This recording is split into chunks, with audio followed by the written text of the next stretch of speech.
Welcome to the video for Lecture 16, Section 1. This video is an introduction to stress-strain relations in preparation for the next video on strain gauges.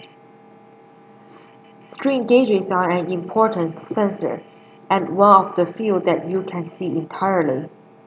As you would expect, a strain gauge is used to measure strain.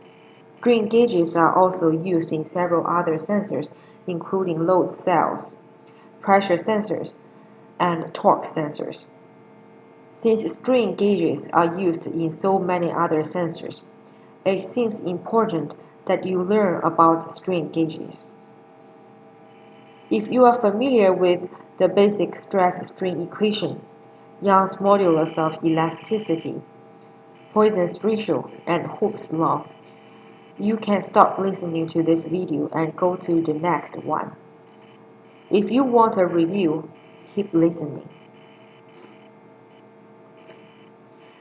Strain is defined as a change in length per unit of initial member length. Strain can be either tensile, where the member becomes longer and thinner, or it can be compressive, where the member becomes shorter and thicker. Strain, commonly described by the lowercase epsilon, is defined as the change in length delta L over the initial member length L. Strain has units of length over length, millimeter per millimeter. Stress is defined as the force per unit area applied to a member. Stress is usually not measured. We will measure strain and calculate stress using Young's modulus of elasticity. Stress is commonly described using the lowercase sigma symbol, and the stress equals the force per unit area. The relation between stress and strain is given by Young's modulus of elasticity and is described by a capital E. The ratio is stress over strain, or sigma over epsilon.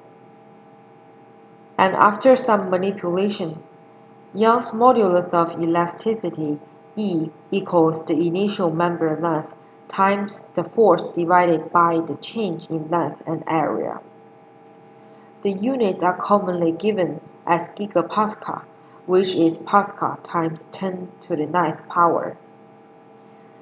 If you look at the stress-strain graph, Young's modulus of elasticity applies only along the linear part of the response at low strain levels. This relation does not apply if you reach the yield strength of the material, after which the material does not return to its original shape. Another relation that we need to use with strain gauges is Poisson's ratio, given by lowercase mu. Poisson's ratio relates a change in the horizontal strain to a change in the longitudinal strain. So if you took a vertical bar and compress it, the bar needs to get fatter or thicker as it gets shorter. The change in horizontal or lateral strain divided by the longitudinal strain equals mu. Mu is a constant for most materials. The last relation we need to use is Hooke's law. Hooke's law describes the proportional relation between the directional stress and the directional strain. For one-dimensional problems, also called uniaxial problems, Hooke's law is the same equation as that given by Young's modulus of elasticity. So in one dimension, sigma x equals E times epsilon x. Remember that we said that stress is usually calculated using the measured strain. Strain gauges are used to measure the strain, and we calculate the stress. For stress in two directions, biaxial problems, Hooke's law has two equations for finding the stress. Sigma x in the direction of the principal stress x, and the stress sigma y perpendicular to the principal stress.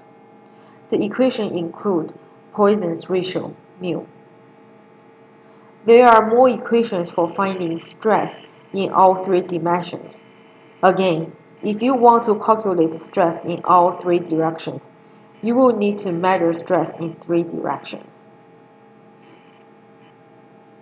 One other relation is used when working with strain gauges.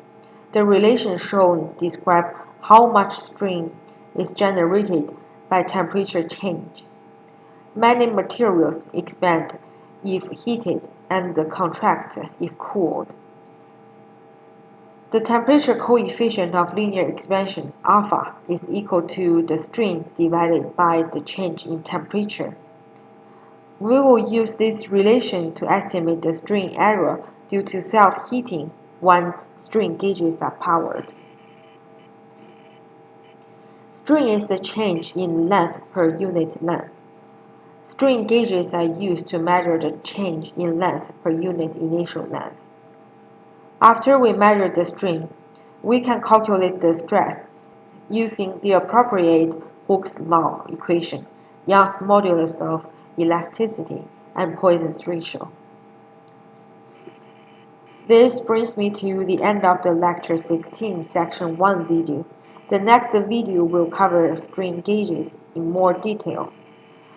Please write down any questions you have and bring them up in class or lab. Thank you.